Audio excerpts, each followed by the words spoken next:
वाढते, या महागाईमुळे हे पैसे वाढवले पाहिजे असं वाटतं? एक तर ही पाहणी जी आहे ती अतिशय महत्त्वाची आहे, कारण महाराष्ट्र आणि ओडिशा या दोन राज्यांमध्ये स्त्रियांना थेट रोख रक्कम त्यांच्या बँकांमध्ये देण्याची अत्यंत वेगळी योजना या राज्यांनी केलेली होती. आणि सन्माननीय एकनाथजी शिंदे यांनी अनेक वेगवेगळ्या लोकांनी दबाव आणला, तरीसुद्धा त्याला बळी न पडता 28 जून 2024ला या योजनेला मान्यता दिलेली होती. जवळजवळ 2.25 कोटी महिलांना याचा लाभ मिळालेला आहे. आणि ज्या पाहणीचा आपण उल्लेख करताय त्याच्यामध्ये एक स्पष्ट दिसलेलं आहे की स्त्रियांच्या मध्ये ज्या वयाने लहान आहेत महिला, त्यांनी कुटुंबासाठी अधिकाधिक खर्च केलेला आहे. आणि त्याच्यामध्ये मुलांचं शिक्षण, आरोग्य यासाठी त्यांनी खर्च जसा केला आहे तसं काही प्रमाणात पैशाची बचतही केलेली आहे, ज्याच्यामुळे बाजारपेठेमध्ये परत काही वस्तू विकत घेण्याची त्यांची शक्ती, क्रयशक्ती वाढलेली आहे.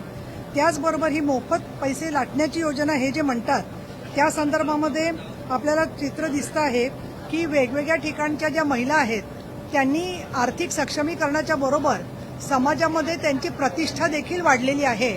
आणि विशेष म्हणजे महागाईच्या प्रमाणामध्ये हे लाडक्या बहिणींचे पैसे वाढवावेत अशी केंद्र सरकारच्या या अभ्यास कमिटीने जी सुधारणा केलेली आहे, सूचना केलेली आहे ती अतिशय महत्त्वाची आहे.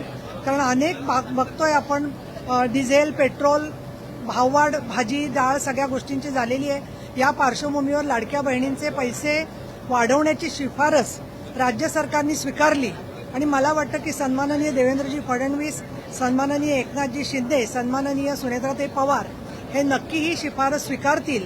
आणि ही योजना किती उपयोगाची आहे याची माहिती झाल्यावर या योजनेचे जे विरोधक आहेत, आणि त्याला काही लोक भीक म्हणत होते, कोणी लाच म्हणत होते, पण ही महिलांची आर्थिक सशक्तता आणि ताकद वाढवणारी योजना आहे हे या अभ्यासामधून दिसलेलं आहे. ते अतिशय महत्त्वाचं आहे. आणि आमचंही वास्तवातलं हेच निरीक्षण होतं, त्याच्यावरती केंद्र सरकारच्या या अभ्यासाने शिक्कामोर्तब झालेलं आहे.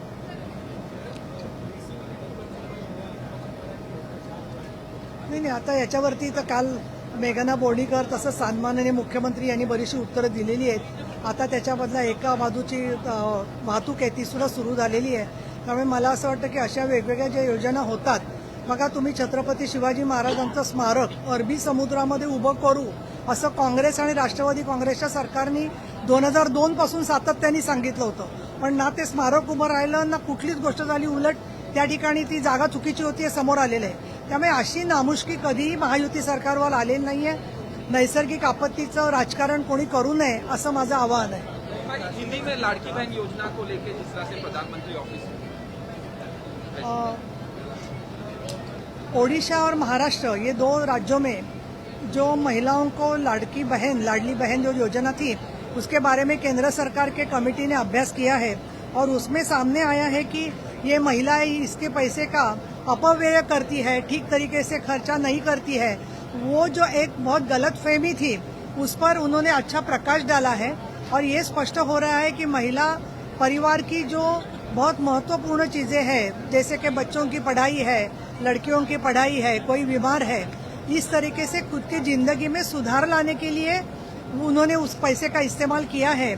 और जितनी उम्र में छोटी महिलाएं हैं जिन पर जिम्मेदारी है छोटे बच्चों की, उनका ज्यादा पैसा खर्चे में आया है. लेकिन इनको देखते हुए भी बैंक में भी इन्होंने पैसा रखा है कि जिससे वो बैंक से उनको इंटरेस्ट भी मिल रहा है और मुसीबत में वो पैसे का उनको आधार भी मिल रहा है.